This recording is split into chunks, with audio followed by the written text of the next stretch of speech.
जी अस्सलाम वालेकुम। बहुत से पेशेंट्स ऐसे होते हैं जिनको बहुत जल्द शफा मिल जाती है, लेकिन कुछ पेशेंट्स ऐसे होते हैं जो सारी जिंदगी इसी जद्दोजहद में रहते हैं कि उन्हें शफा मिल जाए। मिस रिदा उस्मान मेरे करियर की सबसे डिफरेंट पेशेंट,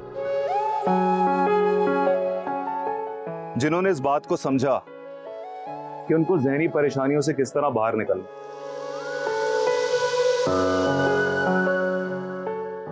और ऐसी ज़हनी परेशानी जो कि आगे चल के बीमारी की शक्ल इख्तियार कर रही थी।